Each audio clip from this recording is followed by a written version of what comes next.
Bienvenidos a este capítulo de antiinflamatorios y analgésicos. Hay que reconocer que estos dos grupos farmacológicos son de los de mayor empleo a nivel de urgencias, crónicos, posquirúrgicos, incluso en cuidados paliativos. Asimismo, es de gran conocimiento por gran parte de la población, así que su utilización se da de manera equivocada en muchos de los casos. El dolor es la causa más frecuente de consulta médica en el servicio de urgencias. Es necesario recordar que hay diferentes tipos de dolor, según su duración, según su patogenia, según la localización, el curso como tal del dolor, la intensidad, los factores pronósticos y según esto vamos a emplear diferentes tipos de farmacología.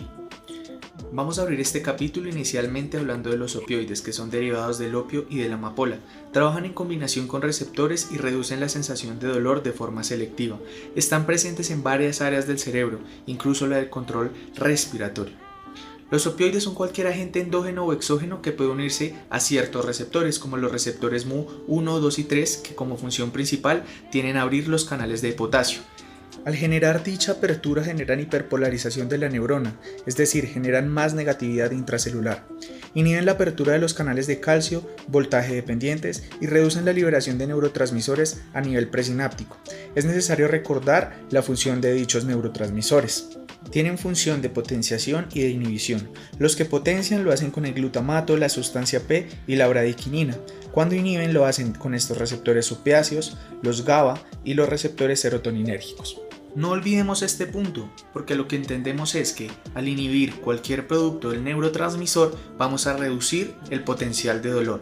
De aquí que conozcamos los otros fármacos relacionados como coanalgésicos. Es importante reconocer la clasificación de los opioides, que están los agonistas puros, agonistas parciales y los antagonistas.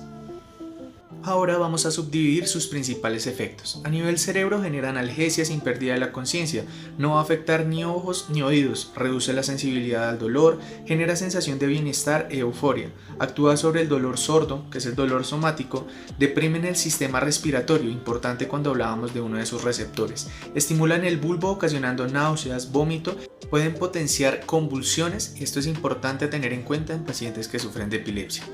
A nivel cardíaco vamos a provocar hipotensión ortostática, su administración rápida en altas dosis puede generar liberación histamínica que disminuye la resistencia vascular periférica y puede ocasionar una hipotensión. Esto es importante a la hora de tener en cuenta para colocar en nuestras indicaciones cuál va a ser la velocidad de infusión o para colocar este medicamento. Asimismo, va a reducir el consumo de oxígeno, lo que puede llegar a potenciar y puede llegar a presumir y aumentar el riesgo de presentar infartos agudos de miocardio.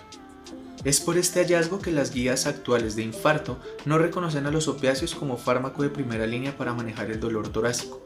Existen otros grupos farmacológicos que abordaremos más adelante que se reconocen como de primera línea y con mayor utilidad. Otros efectos importantes es retraso del vaciamiento gástrico, lo que puede provocar hilio adinámico. Esto es importante a tener en cuenta en pacientes en los que sospechemos obstrucción intestinal posterior a la utilización de opiáceos, que puede ser secundario a la misma administración de analgesia. Aumenta el riesgo de broncoaspiración, disminuye la secreción gástrica, biliar y pancreática, disminuye el peristaltismo intestinal, provocando aumento de este estreñimiento y este hilio que ya mencionamos, y aumenta el tono del esfínter anal y del esfínter de Oddi, que es el que está relacionado con la vía biliar, ocasionando también alteraciones a nivel pancreático, que son las que ya mencionamos también anteriormente. Su absorción es muy variable, se puede dar por vía gastrointestinal, por la mucosa nasal, vía pulmonar, transdérmica, subcutánea y oral. De ahí que veamos diferentes formas de presentación de dichos medicamentos.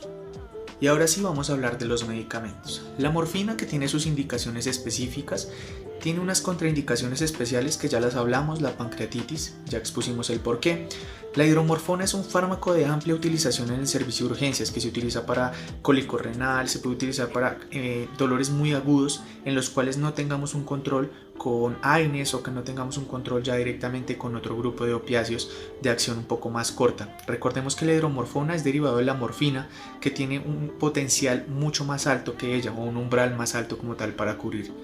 Otro de sus grandes beneficios es su acción como comprimido de liberación retardada, lo que se puede administrar en una sola dosis. Sin embargo, en pacientes con dolor agudo es necesario utilizar dosis de rescate para, como tal, prolongar la duración de la analgesia. La meperidina es uno de los fármacos más adictivos, sin embargo tiene algo importante y es que se puede utilizar en pancreatitis ya que no genera acción sobre este esfínter de Oddi. Causa convulsiones, se asocia a euforia y dificultad en la concentración, puede llegar a presentar confusión y déficit cognitivo en el paciente. El fentanilo es muy importante, es 100 veces más potente que la morfina, es muy importante su vía transdérmica para el dolor neuropático. Disminuye el vómito, es muy potente a nivel del sistema nervioso central porque lo penetra muy fácil.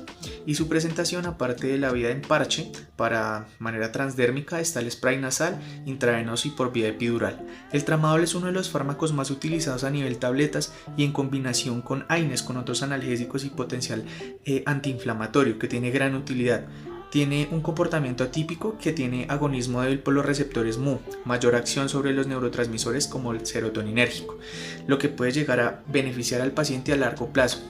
Muy útil, por eso les digo, en combinación con AINES para dar manejo como tal a dolor crónico. La metadona inhibe los receptores NMDA. Se utiliza para dolor neuropático, es un agonista Mu de larga duración, la vida media es mayor a 72 horas. Y es muy útil para pacientes que ya tienen adicción a los opiáceos o que estén intoxicados por el mismo, para reducir como tal ese potencial de intoxicación. Y llegamos a este último grupo, que es el antagonista puro de opioides, es la naloxona. Este fármaco lo vamos a encontrar en los carros de paro, es importante tener en cuenta cómo se da su preparación.